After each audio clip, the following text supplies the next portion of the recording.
Douceur, météo complète à la fin de ce journal. Ils en ont marre de se faire insulter. Les policiers, les gendarmes et les pompiers se plaignent aussi de leurs conditions de travail qui se dégradent. Enfin, pas trop fort parce qu'ils ont un droit de réserve, alors c'est leur entourage qui prend la parole. L'association Femmes des forces de l'ordre en colère vient d'ailleurs d'ouvrir une page Facebook.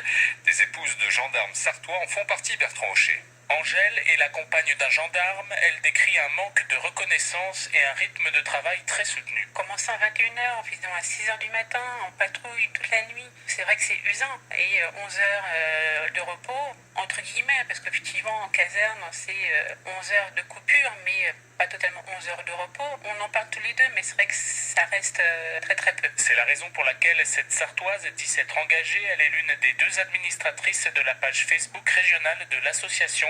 Créée avant l'été, le réseau social permet de libérer la parole des conjoints et des simples citoyens, assure Angèle. C'est la fatigue, le manque de considération, le manque de moyens. Quand le mari rentre à la maison, effectivement, la personne, elle est là, mais bon, elle ne peut pas non plus porter tout le poids sur les épaules. Et certains membres des forces de l'ordre approuvent cette démarche, comme Joël, fonctionnaire de police au Mans. On brasse quand même pas mal de misère humaine et ça atteint le moral même en temps normal. Alors là, en période de crise, ça nous atteint encore plus. Et le fait de voir les gens nous soutenir, écoutez, ça nous met quand même du baume au cœur en disant on fait notre métier, on l'aime et en plus on a la reconnaissance des gens qu'on protège. Et ça n'a pas de prix. L'association des femmes de forces de l'ordre en colère a écrit au ministre de l'Intérieur pour lui demander un rendez-vous. Le reportage de Bertrand Hocher sur ces épouses donc de policiers, de gendarmes qui prennent la parole pour dénoncer les conditions de travail difficiles de leur époux.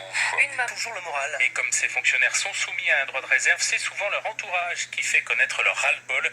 Le mouvement Femmes des forces de l'ordre en colère est en train de se structurer un peu partout et notamment dans notre région et en Sarthe. Angèle est la compagne d'un gendarme. Elle est l'une des 2 administratrices de la page Facebook créée pour relayer ses inquiétudes.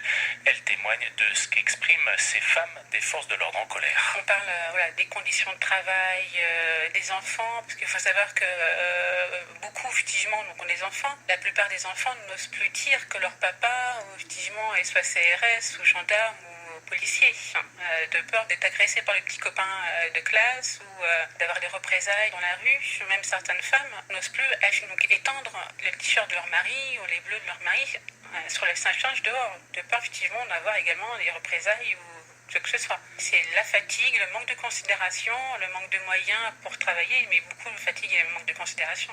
Quand le mari rentre à la maison, effectivement, la personne, elle est là, mais bon, elle ne peut pas non plus porter tout le poids sur les épaules. Et certaines, effectivement, craquent aussi, ce qui est normal.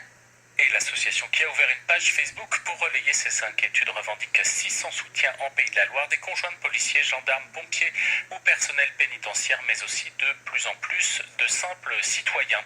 Un accident de la route à Saint-Rémy